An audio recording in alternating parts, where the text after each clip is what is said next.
तर वेक्टर्स मध्ये आपण काल जो पार्ट घेतला रिकॅप मध्ये दॅट वॉज रिझॉल्विंग वेक्टर्स. हा एक खूप इम्पॉर्टंट पार्ट आहे. आपल्याला याचं काम नेहमी पडणार आहे फिजिक्स मध्ये. रिझॉल्व करणे म्हणजे एखाद्या वेक्टरला त्याच्या रेक्टँग्युलर कॉम्पोनंट्स मध्ये स्प्लिट करणे. जसं आपण जर एखादा वेक्टर घेतला जो फोर्सचा वेक्टर आहे, हा हा कुठल्या तरी एका अँगल मध्ये आहे आणि या वेक्टरला आपल्याला काय करायचंय, हा समजा अशा दोन वेगवेगळ्या अँगल्स मध्ये आहे असा. अब हा रिझल्टंट दोन अशा वेक्टरचाच मधून जाणारा रिझल्टंट असेल. तर रिझल्टंट वेक्टर कसा काढत होतो आपण? समजा आपण याला एफ आर म्हटलं, तर समजा हा एफ ए फोर्स आहे, हा एफ बी फोर्स आहे.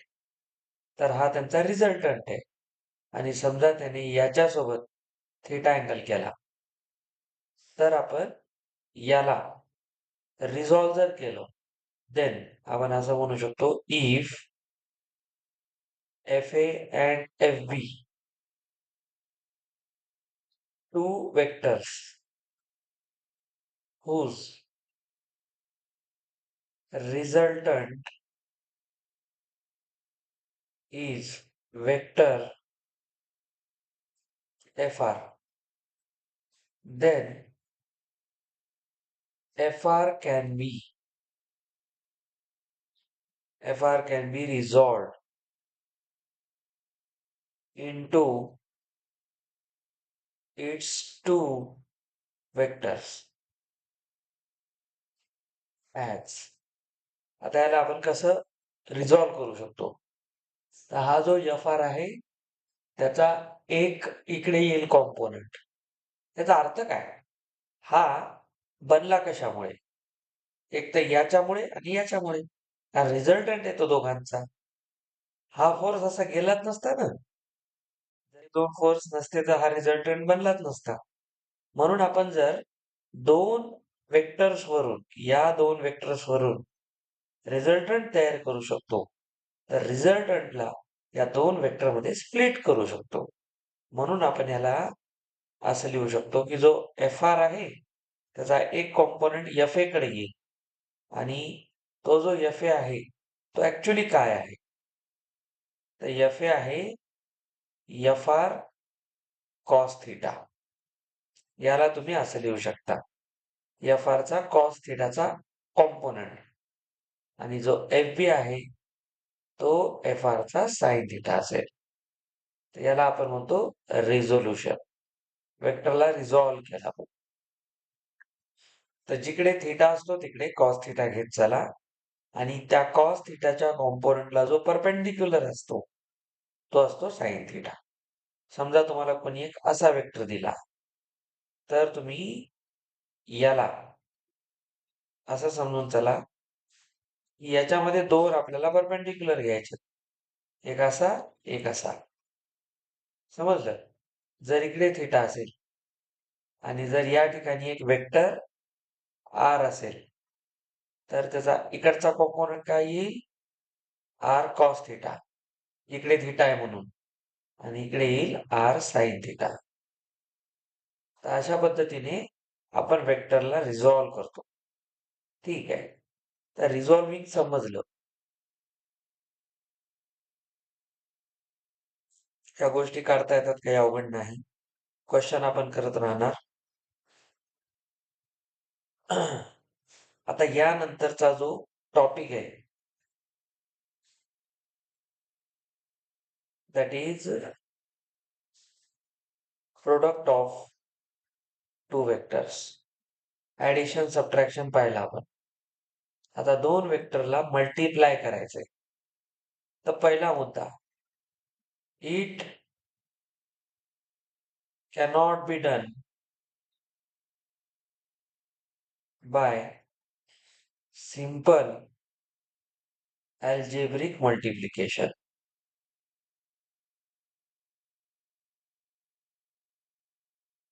तर दोन वेक्टरचं प्रोडक्ट आपण डायरेक्ट अल्जेब्रिक मल्टिप्लिकेशन नाही करत, जसं ऍडिशन नाही करत.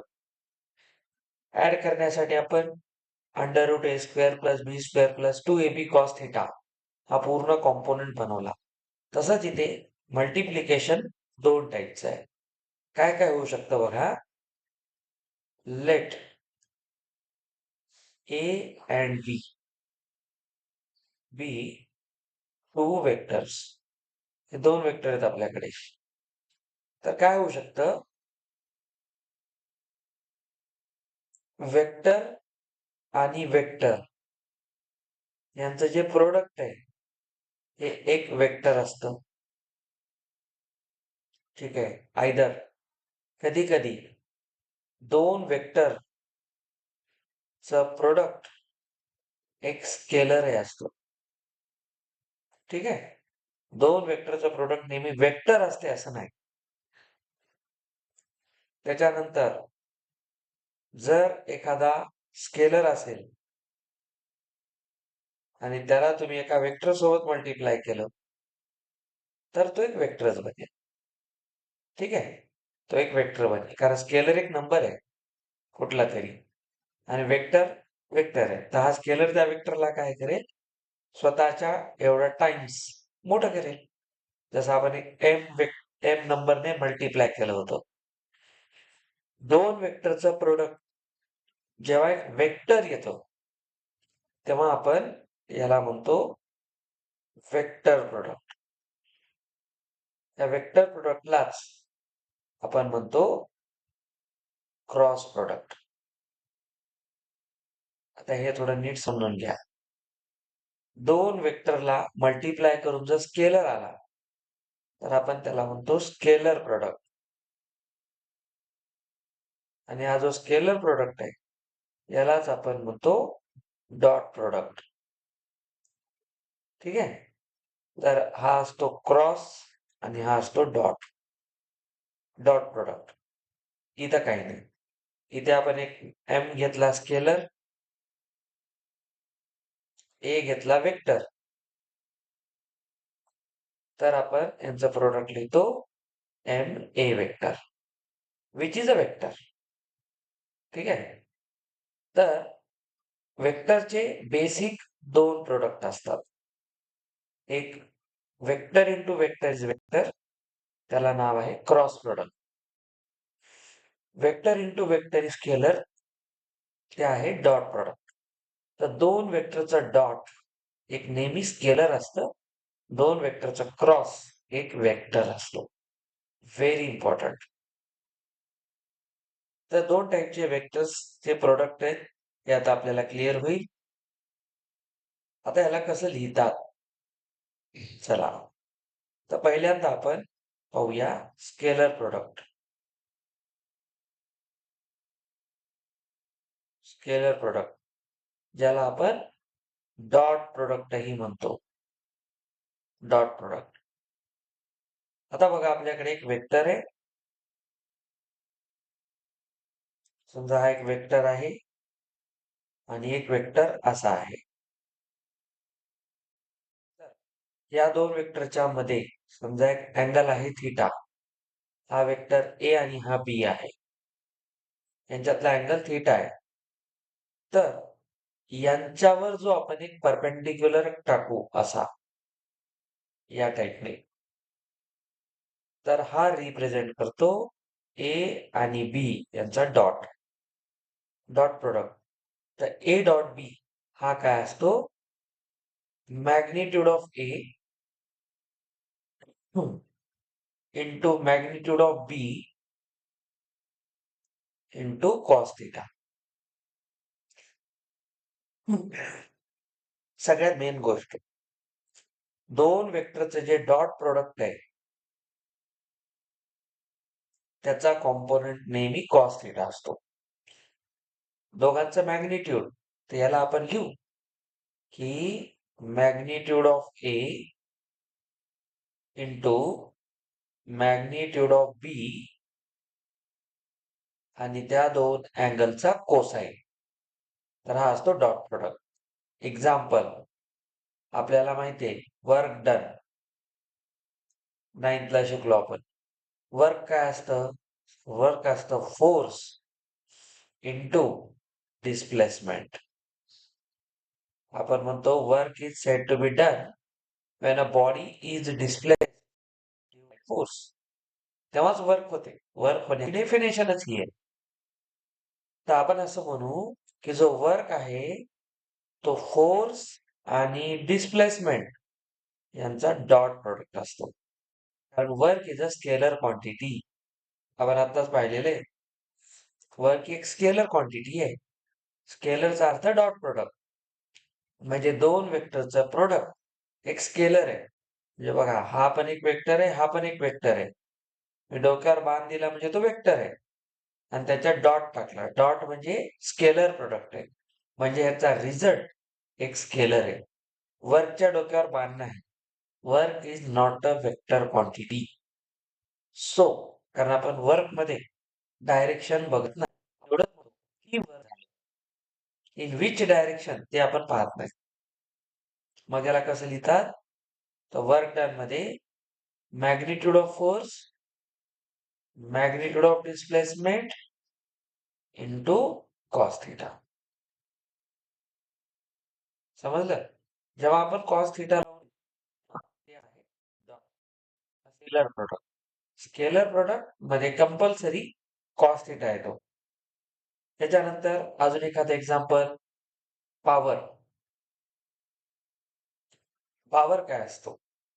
पॉवर असतो फोर्स आणि पोटेन्शियल डिफरन्स यांचा डॉट प्रोडक्ट. तर फोर्स बघा पॉवर फोर्स वेक्टर आहे आणि इथे व्ही वेक्टर आहे. तर येतो एफ व्ही कॉस थिटा. तर जिथे जिथे कॉस थिटा लागेल प्रोडक्ट मध्ये ते असणार डॉट. म्हणून ते डॉट देतो आपण मध्ये, म्हणून त्याचं नाव डॉट प्रोडक्ट आहे. आता लक्षात घ्या, डॉटने दाखवतात किंवा त्याला वाचतात ए डॉट बी. ठीक आहे, त्याला आपण denoted by A dot B, read as A dot B असं याला लिहितात आणि वाचतात. आता बघा,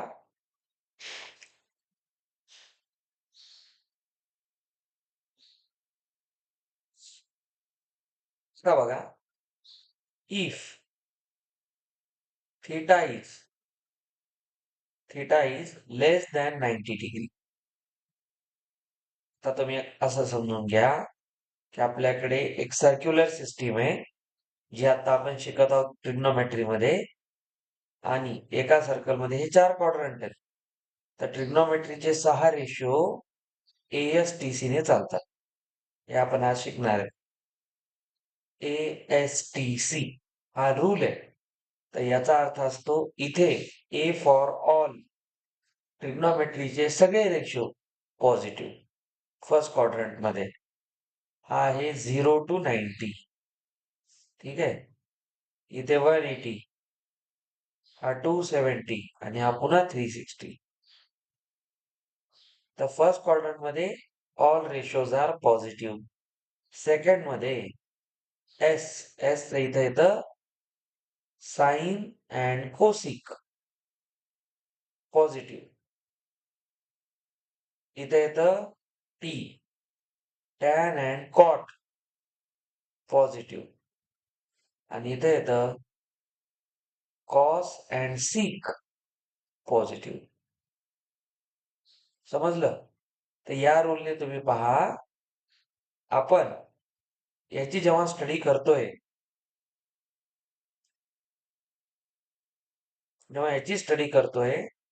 तेव्हा एक मेन गोष्ट दिसेल तुम्हाला.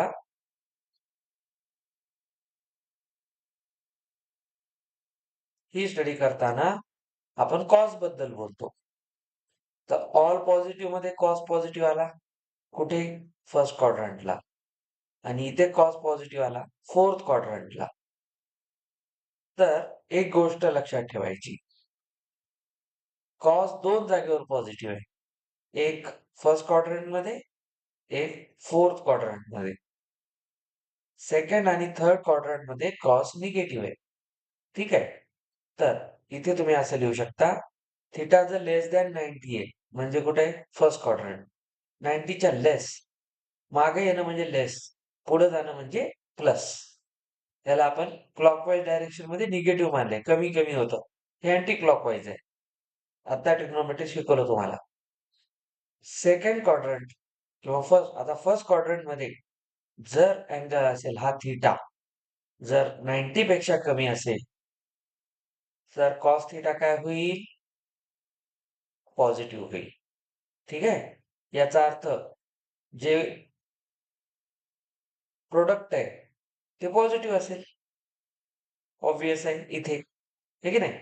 तर आपण ह्याला पॉझिटिव्ह वर्क म्हणतो 0 to 90 मध्ये.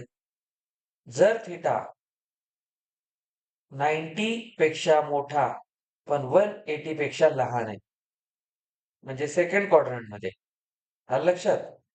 तर या ठिकाणी सेकंड मध्ये कॉस थिटा असतो निगेटिव्ह. तर इथे आपण म्हणतो याचं जे काही प्रोडक्ट येईल ते एक निगेटिव्ह व्हॅल्यू देईल. तर आपण कॉस थिटा वरून ठरवतो की वर्क डन पॉझिटिव्ह आहे का निगेटिव्ह आहे, किंवा ती स्केलर क्वांटिटी तुम्हाला पॉझिटिव्ह व्हॅल्यू देते का निगेटिव्ह. इथं पॉझिटिव्ह आणि निगेटिव्ह म्हणजे डायरेक्शन नाही. पॉझिटिव्ह निगेटिव्हचं डॉट प्रोडक्ट मध्ये काय काम असतं? ती क्वांटिटी पॉझिटिव्ह आहे का निगेटिव्ह आहे सांग. म्हणजे पॉझिटिव्ह वर्क होत आहे का, निगेटिव्ह वर्क होत आहे का, हे सांगणं काम असते या कॉस थिटाचं. तर cos theta either first quadrant मध्ये पॉझिटिव्ह आहे आणि फोर्थ मध्ये पॉझिटिव्ह आहे.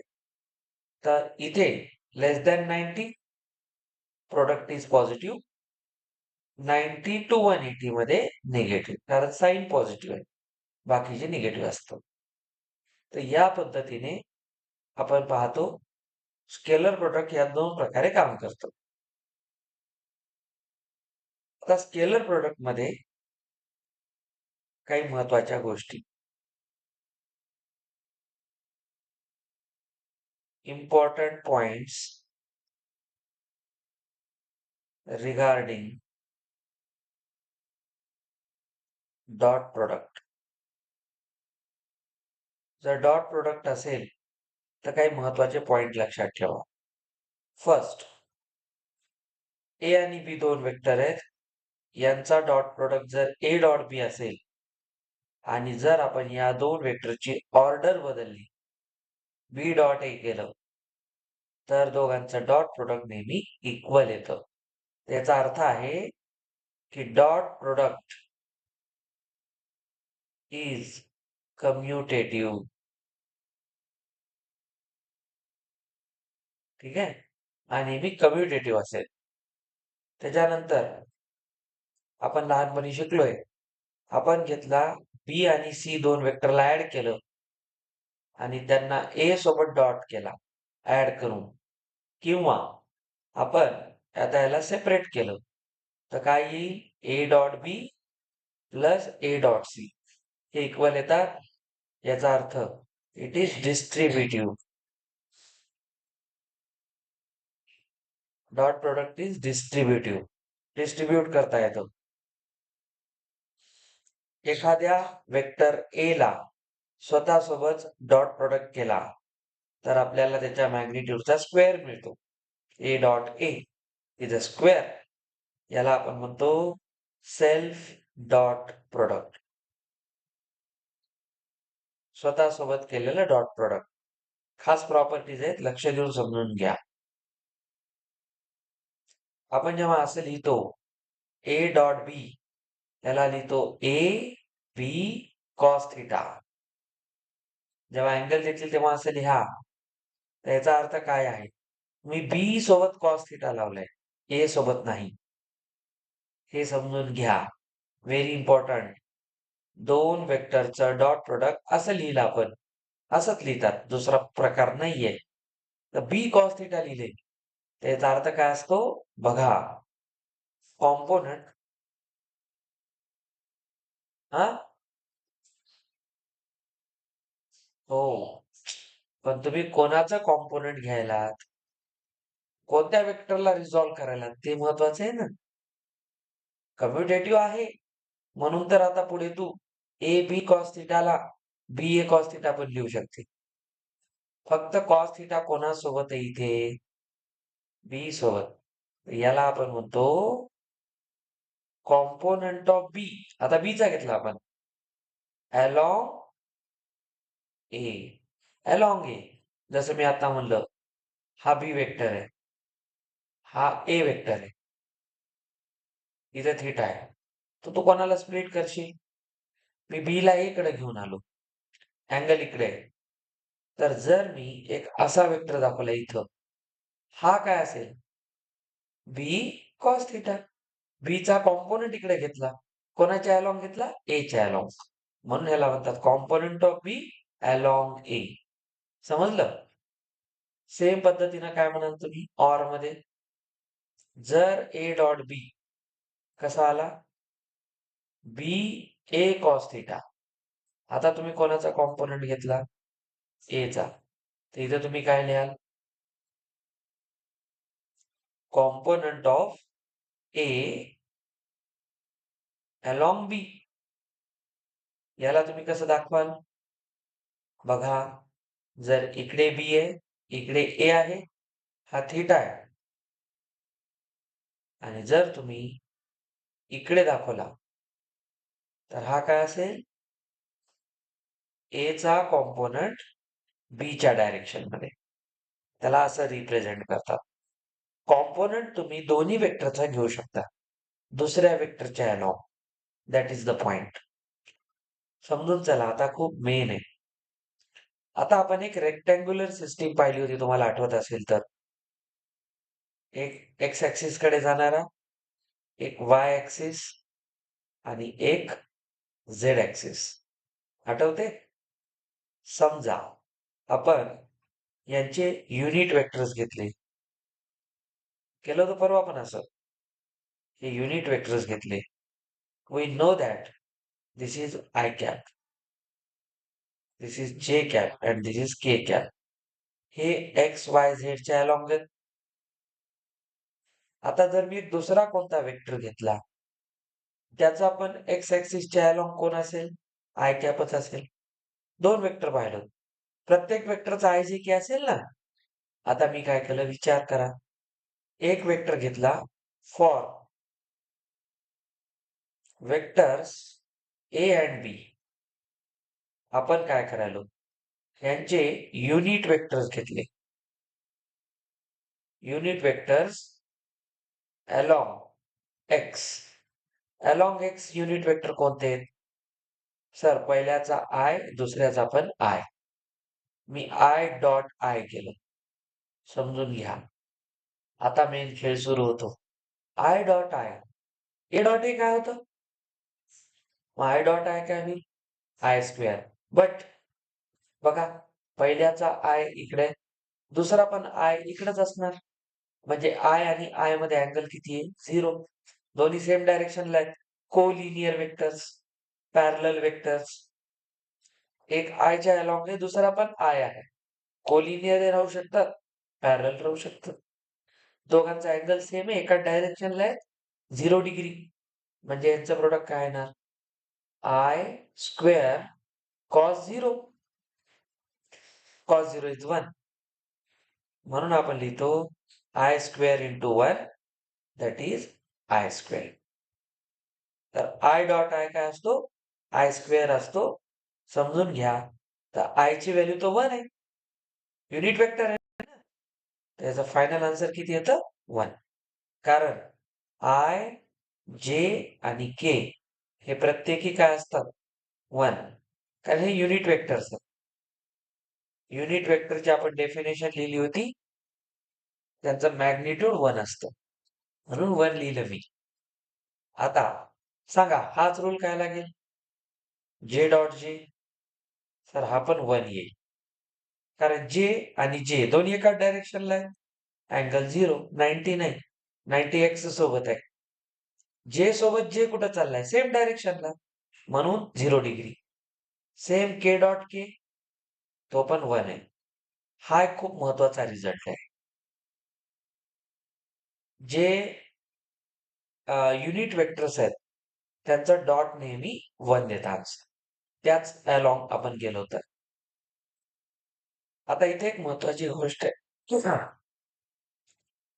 आता बघा, जर मी आय डॉट जे केलं, तर आय इकडे जातोय, जे वर जातोय. आय आणि जे मध्ये 90 डिग्री आहे. कॉस 90 बनतो. कॉस 90 0. तर बघा, यांचं मॅग्निट्यूड 1 इंटू 1 1च येतं. पण इथं कोण लागतो? कॉस 90 म्हणजे 1 इंटू 0. तर हा 0 येतो. आपण एक असं म्हणू शकतो, तुम्ही आय सोबत जे घ्या किंवा जे सोबत के घ्या किंवा के सोबत आय घ्या, सगळ्यांचं डॉट 0 येतं. डॉट का 0 आलं कळलं? रेक्टँग्युलर कॉम्पोनंट्स हे रेक्टँग्युलर आहेत सगळे. रेक्टँग्युलर का म्हणतात? कारण हे सगळे राईट अँगल मध्ये असतात. तिन्ही ऍक्सिस एकमेकांना राईट अँगल मध्ये असतात. याचा फील तुम्ही घेऊ शकता. हा एक्स वाय झेड आहे.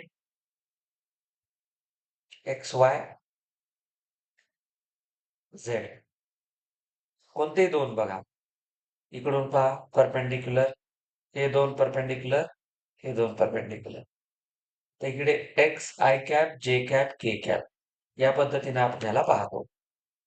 आजपासून लक्षात ठेवा, I dot I J dot J K dot K is 1. I dot J J dot K dot I 0. Scalar product मध्ये हे नेहमी ट्रू असतं. आता एक काम करायचं आहे बघा, मी सगळं आता तुम्हाला प्रॉपर वेनं सांगायलो. सगळे क्वेश्चन जमतात हे लक्षात ठेवलं तर. आता आपल्याकडे लेटचे 2 वेक्टर आहेत. लेट अजून आपण डॉट प्रोडक्ट मध्येच आहेत. आपली आजची स्टोरीज प्रोडक्टची आहे. लेट वेक्टर ए इज, आपण ह्याला एक 3D मध्ये लिहिलं, A1 i cap plus B1 जे कॅप प्लस C1 के कॅप. एक वेक्टर असा लिहिला. दुसरा वेक्टर बी दिसत नाहीये, हा लाईट आहे तो. दिस लाईट शुड बी ऑफ. एक वेक्टर ए आहे, एक्स वाय झेड ऍक्सिस मध्ये हे त्याचे नंबर्स आहेत. असेल A2 आय कॅप, B2 जे कॅप आणि C2 के कॅप. आता मी तुम्हाला म्हणलं ए डॉट बी सांगा. तर ए डॉट बी मध्ये काय करायचं? प्रोसेस कडे लक्ष द्या. प्रोसेस कडं. सर याने या तिघांना, याने या तिघांना, याने या तिघांना मल्टिप्लाय करायचं. आपण असं शिकलोय. चला पहिल्यांदा A1 आय A2 आय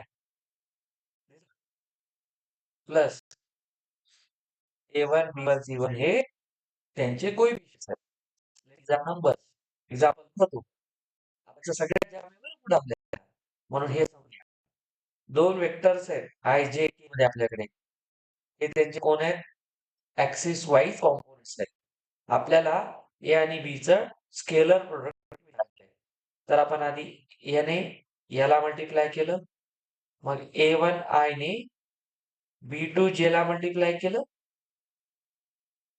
बघा, B2 जे ला केलं, मग A1 आय ने C2 के ला पण मल्टिप्लाय केलं. पहिलं झालं, A चं झालं, प्लस B1 जे, बघा B1 जे, आता कोण येतो? B1 जे चं मल्टिप्लिकेशन A2 आय सोबत प्लस B1 जे B2 जे सोबत प्लस B1 जे चं C2 के सोबत प्लस तिसरं घ्या. सर एवढं मोठं नाही, एक रिझल्ट आहे खास. C1 K A2 I plus C1 K B2 जे सोबत आणि C1 के C2 के सोबत. आपण सगळे ओपन केले आहेत. Just look at the result. I dot I, J dot J, K dot K is always 1. मध्ये कोणी का असणार? I, J, J, K, K, I चा डॉट 0. डॉट 0. एवढंच बघा. I dot I 1.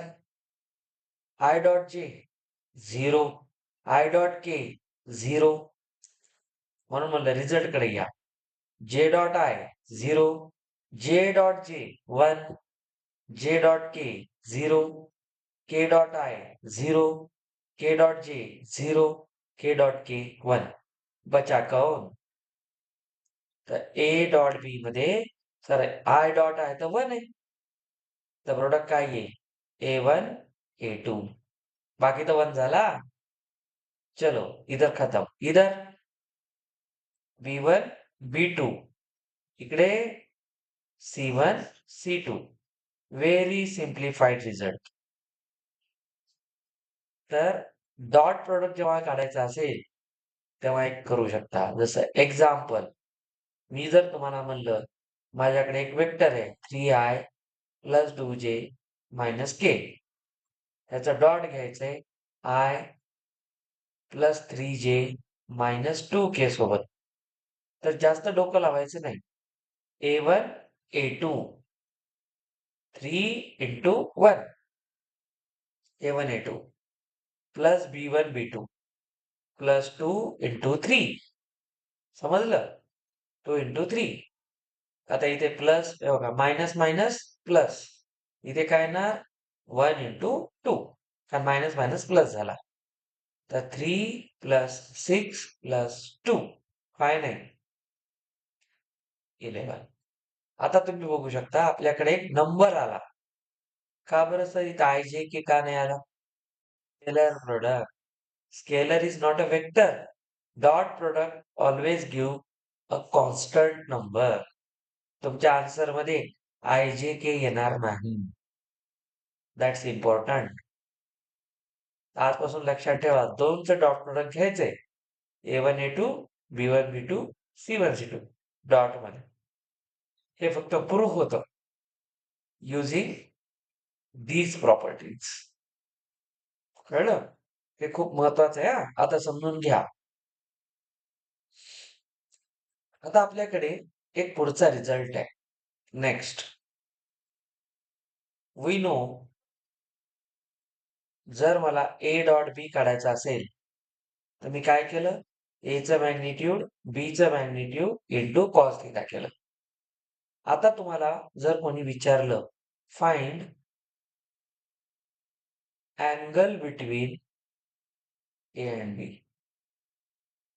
डॉट दिले ना, अँगल विचारला, तर अँगल कसा काढणार? Using this. कसं बघा, A डॉट B काय आहे? AB cos theta. कॉस थिटाला सेपरेट करा. सर्वर मग A डॉट B येईल, खाली AB येईल. मग थिटा काय होईल? Cos inverse of A dot B upon AB. तर कोणत्याही वेक्टर मधला अँगल काढण्याला हा एक फॉर्म्युला आपण लावतो. समजलं? तर काय करा, त्या दोन वेक्टरचं डॉट प्रोडक्ट म्हणजे तो वेक्टरचं डॉट प्रोडक्ट आणि खाली त्यांचे मॅग्निट्यूड्स. तर डॉट प्रोडक्टला मॅग्निट्यूडने डिवाइड करून टाका, तर तुम्हाला डायरेक्ट अँगल भेटतो. अँगल काढण्याची ही एक पद्धत आहे. दोन वेक्टर मधला तो अँगल असेल. त्याच्यानंतर लक्षात ठेवायचं नेक्स्ट प्रॉपर्टी बघा, if two vectors are perpendicular. आत्ताच आपण केलं होतं. आय सोबत जे परपेंडिक्युलर होता, म्हणजे त्याच्यातला अँगल किती असेल? 90. म्हणजे कॉस 90 0 बनणार. आपण असं म्हणतो then there dot product is always equal to 0.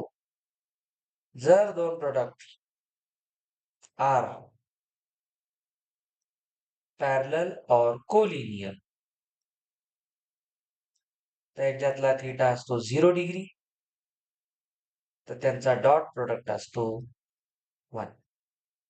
ठीक आहे, 1 असतो, किंवा 1 म्हणल्यापेक्षा असं समजून घ्या, तो असतो मॅक्सिमम. त्याच्यापेक्षा मोठी व्हॅल्यू होत नाही. ठीक आहे.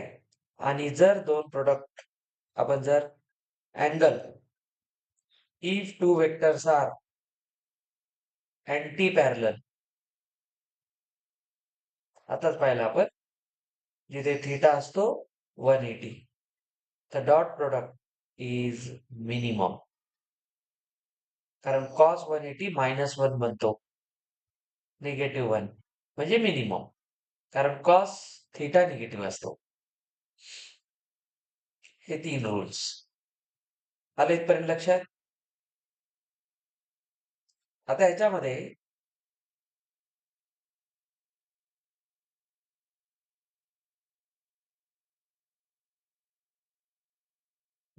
ते आपण पुढे पाहू, प्रोजेक्शन वगैरे. आता बघा,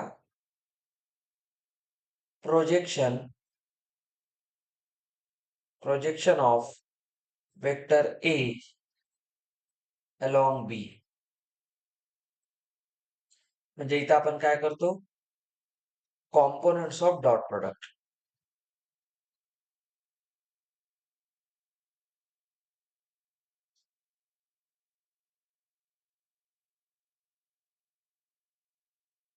प्रोजेक्शन नावावरून कळते, प्रोजेक्टर सारखा काहीतरी आहे. तर प्रोजेक्टर काय करतो, आपली इमेज दुसऱ्यावर फेकतो. त्याचं कामच आहे ना प्रोजेक्ट करणे. तर इथे काय करतो, ए अलॉंग बी. आत्ताच तुम्हाला सांगितलं, ए अलॉंग बी काय, ए चा कॉम्पोनंट बी कडे, म्हणजे ए कॉस थिटा घेणार आपण. बी अलॉंग ए, बी कॉस थिटा घेणार. तर याच्यात असं होईल, समजून घ्या. माझ्याकडे जर एक वेक्टर इकडे असेल बी आणि इकडे असेल ए, तर तुम्ही आत्ताच पाहिलं यांच्यातला अँगल थिटा असेल, तर हा कॉम्पोनंट ए चा आला बघा बी च्या अलॉंग, तर हा किती झाला, ए कॉस थिटा. ए चा प्रोजेक्शन कोणावर घेतला, बी वर. प्रोजेक्शन म्हणजे दिस, तुम्हाला आता सांगितलं. ए असा होता ना, ए चा एक कॉम्पोनंट खाली थिटाकडे जाईल, थिटाकडे, आणि दुसरा कुठं जाईल, परपेंडिक्युलर. आपण घेतलेलं आहे, काम पडलं म्हणून. तुला बेस्ट एक्झाम्पल देऊ, आता देतो. पेन माझ्या हातात आहे, खाली पडायले नाही, खाली पडला का, कोण रेस्पॉन्सिबल आहे त्याला खाली पाडायला, हातात होता तेव्हा नाही पडला, असा केला की पडला. सो त्यात काय, त्यात काय नाही, त्यात सायन्स आहे सगळं. तो खाली का पडला, हातावर होता तेव्हा वेट त्याला खाली बॅलन्स करत होतं, वेटला नॉर्मल रिॲक्शन बॅलन्स करत होती. पण जेव्हा मी खाली घेतलं, तेव्हा जो वेट माझा असा होता, त्या वेटचे आता याच्यामुळे दोन कॉम्पोनंट झाले, एक इकडे गेला, एक वर गेला. तर वेट असतो mg, mg चा कॉस थिटा एक पडतो आणि mg चा साइन थिटा इकडे जातो. फॉर एक्झाम्पल, मी जर तुला म्हणलं असा एक इन्क्लाइंड प्लेन आहे, इन्क्लाइंड प्लेन आहे, अँगल थिटा आहे, त्याच्यावर एक बॉडी ठेवली, हा पेन होता, या बॉडीवर आपल्याला माहितीये नेहमी व्हर्टिकली डाऊनवर्ड्स लागतं वेट, सरफेसला परपेंडिक्युलर असतो नॉर्मल. बघ आता, या वेटचे दोन कॉम्पोनंट कोणते होतील, सर एक इकडे आणि एक इकडे. झाला रिझॉल्व वेक्टर. हा थिटा असेल ना, तर हा एक थिटा असतो, जॉमेट्री लावून इथे थिटा येतो. तर बघ, mg चा एक कॉम्पोनंट इकडे यायलाय, इकडे चाललाय, म्हणून तर रिझॉल्विंग शिकवलं. जिकडे थिटा तिकडे कॉस थिटा. इकडे कोण चाललाय, mg कॉस थिटा, आणि इकडे कोण चाललाय, mg साइन थिटा. पेन खाली पडला ना इकडून, का इकडे पडला पेन, इकडे पडला. तर पेनला खाली पाडण्याला रेस्पॉन्सिबल फोर्स कोणता होता, हा जो आता खाली पडला ना, त्याचं कारण होतं mg चा साइन थिटा रिस्पॉन्सिबल होता. तेच आहे हे कॉस थिटा किंवा साइन थिटा म्हणजे कॉम्पोनंट. असा कोण आहे त्याला रिस्पॉन्सिबल हे आपण पाहिलंय. तर इथे ए चा कॉम्पोनंट अलॉंग बी चा अर्थ काय आहे? आता मागेच लिहून दिलं. ए चा कॉम्पोनंट बी वर आला. त्याला म्हणतात ए चं प्रोजेक्शन झालं बी वर. प्रोजेक्ट झालं की नाही? ए चा तुकडा असा पडला. ए प्रोजेक्टर आहे.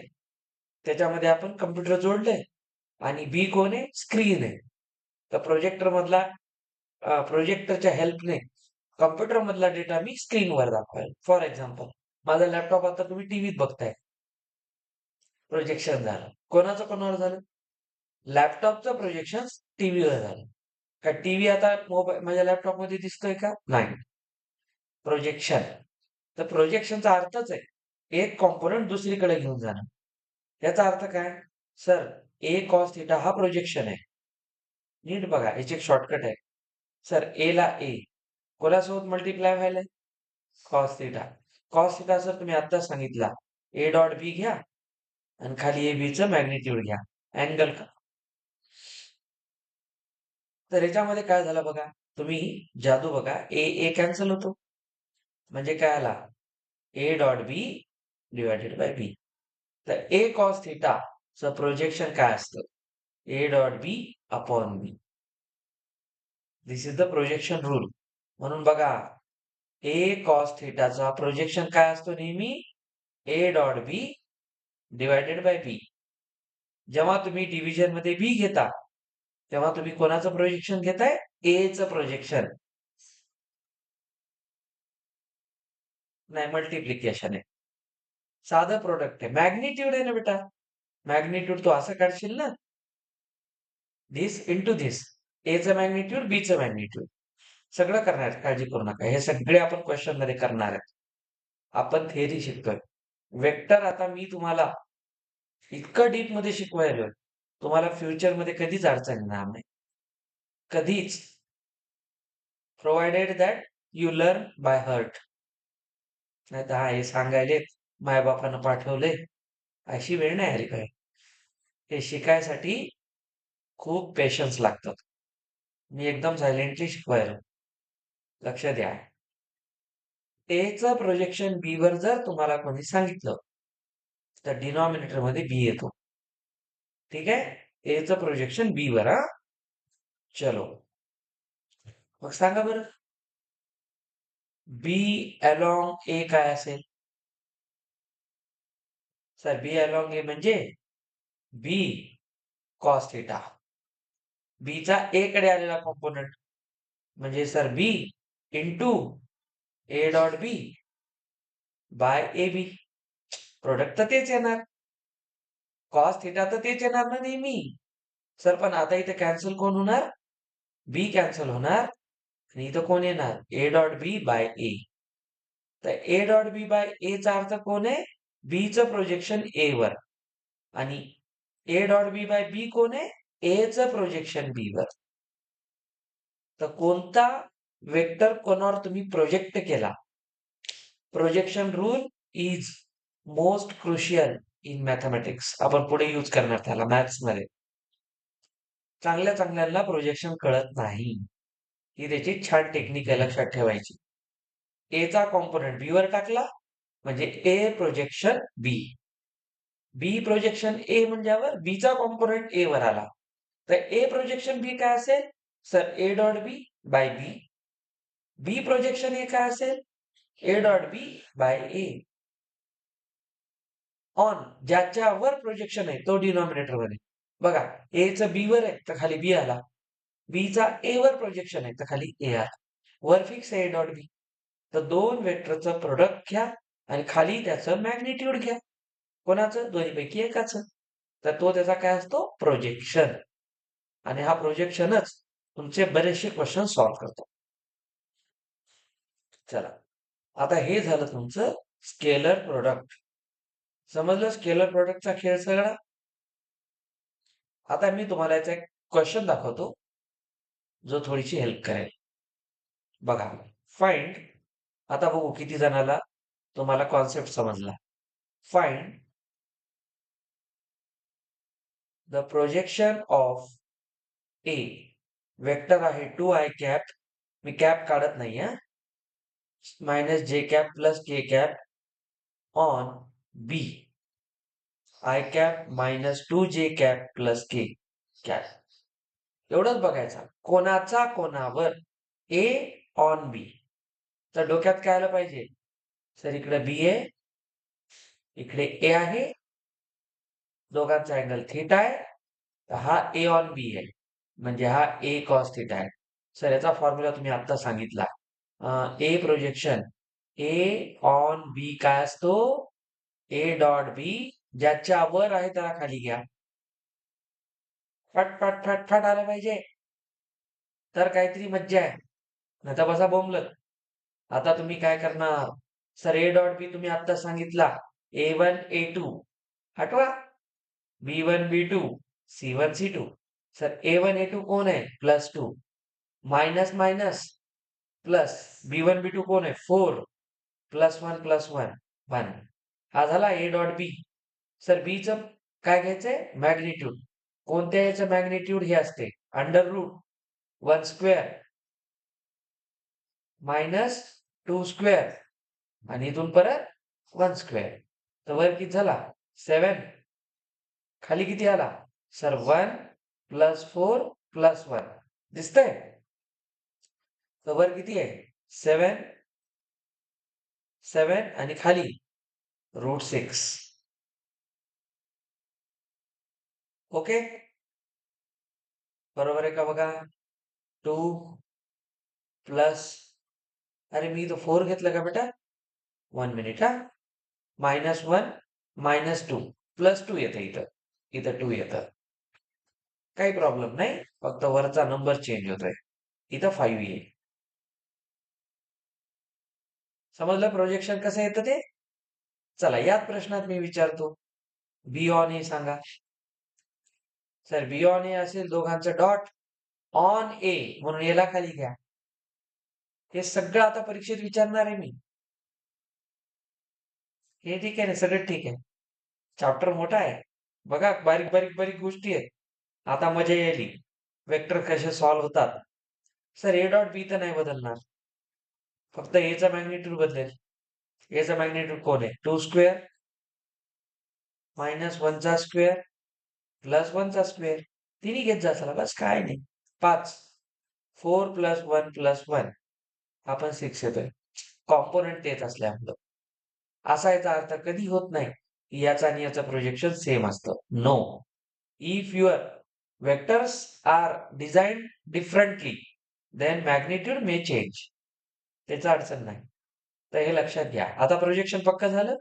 प्रोजेक्शनचा सरळ सरळ काय अर्थ आहे, एका वेक्टरचा कॉम्पोनंट दुसरीकडे घेऊन जाणे, त्याच्यामुळे प्रोजेक्शनची व्हॅल्यू चेंज होते. आफ्टर ऑल आपण स्केलर प्रोडक्टवर बोलतोय. डॉट, आपली 20 मिनिटं झालं डॉट प्रोडक्टची स्टोरी सुरू आहे, त्याच्या सगळ्या प्रॉपर्टीज पाहिल्या. हे एक ना एक गोष्ट जेई ऍडव्हान्स पर्यंत हेल्प करते, मजाक नाहीये. तर असं आपल्याला गोष्टी करता येतील. खूप सारे क्वेश्चन आहेत, मी आता फक्त एक नमुना दाखवला.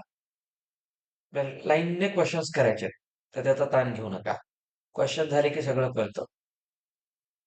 आता याच्यामध्ये पुढचा जो पार्ट आहे, डॉट प्रोडक्ट झाला आपला, क्रॉस प्रोडक्ट, त्याच्यामध्ये 2-3 नवीन गोष्टी शिकायच्या. So we will learn it tomorrow, आज नाही. आज फक्त डॉट डोक्यात ठेवा. आज आपण खूप महत्वाच्या गोष्टी डिस्कस केल्या. काय काय होता आजचा खेळ भारी होता. आपण आज प्रोडक्टवर आलोय, हे आपलं रिकॅप होतं, रिझॉल्व्ह करणं. त्याच्यानंतर टाइप्स ऑफ प्रोडक्ट्स, त्यातली पहिली टाईप डॉट काय असतो, कसा लिहितात, त्याचे एक्झाम्पल्स, कुठे पॉझिटिव्ह कुठे निगेटिव्ह, हे रिवाइज करा सगळं. या प्रॉपर्टीज मेन क्वेश्चन सॉल्व्हिंग मध्ये हे हेल्प करतं. I dot I, J dot J, K dot is 1, पण I dot J, J dot K, K dot I 0, का तर ती फिगर सांगते.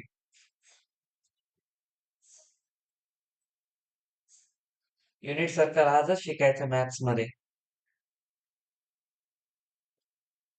युनिट वेक्टर्स आहेत ते.